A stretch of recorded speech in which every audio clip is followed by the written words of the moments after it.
Truth is identity between intellect and reality. A lie is a knowing and intentional violation of the truth. The difference between the two often depends on whether one is in the governing class or the governed class. Would Americans have re-elected Franklin Delano Roosevelt had they known that he caused the attack on Pearl Harbor? Would voters have chosen Lyndon Baines Johnson, the supposed peace candidate in 1964, had they known he was secretly planning to ramp up the Vietnam War? Would George W. Bush have been re-elected in 2004 if we knew he was illegally spying on us, concocting evidence for war, torturing people, and lying about it? Everyone is innocent until proved guilty, end quote. You say that's a lie. Why? Because the government has enacted legislation which has so hampered defendants, it has so treated them as if they were guilty before proof. It has made it so difficult, before trial, it has made it so difficult for them to defend themselves that the government acts as if a person is guilty merely on the basis of an accusation or an allegation. The government breaks its own laws when it leaks grand jury material in order to affect the jury pool, the people from whom the jury will come, so that they will conclude that this person must be guilty. Look at all the stuff that's in the newspapers about them. The government seizes assets of individuals merely because they've been indicted, so they don't have the resources with which to hire counsel to defend themselves. The government persuades judges that this guy has a passport, therefore he might flee, so you can't let him be free. He has to actually prepare for his trial in a cell with 15 other people, 14 of whom might want to kill him, and in which there's no peace of mind or opportunity to deal with his client, to deal with his lawyer, which violates other rights.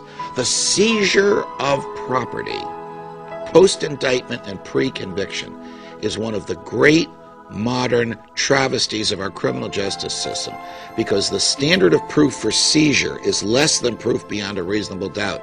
Prosecutors have persuaded judges, you know, we're probably going to win this case. Let's take his money now so he can't dissipate it.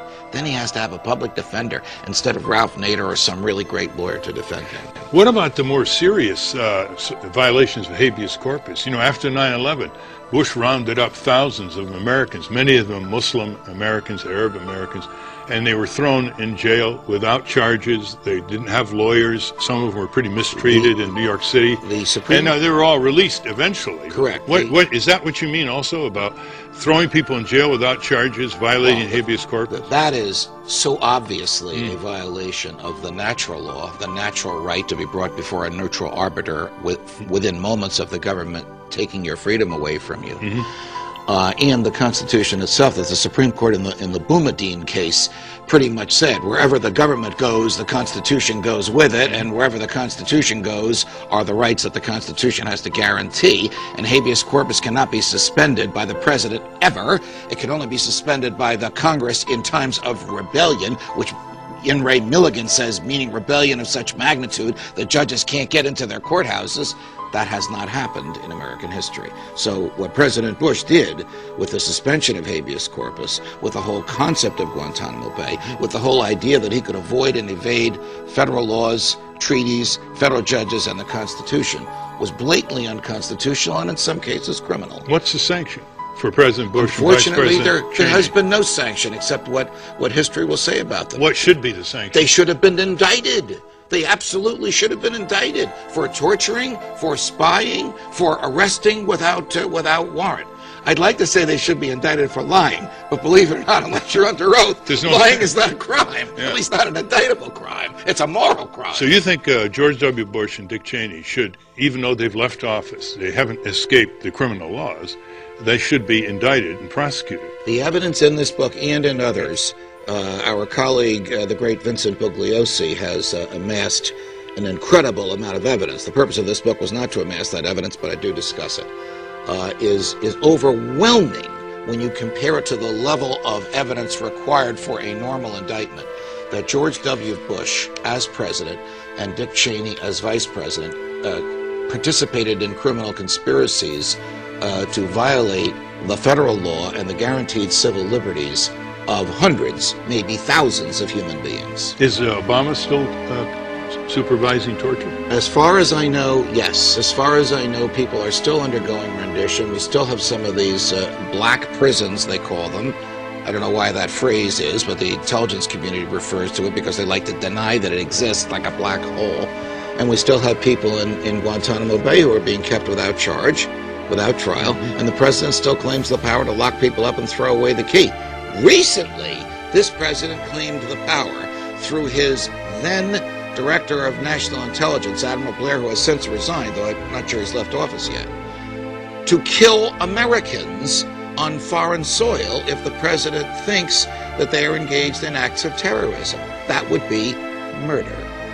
In other words, the president, contrary to our separation of powers, the president becomes the prosecutor, the judge, the jury, and the executor.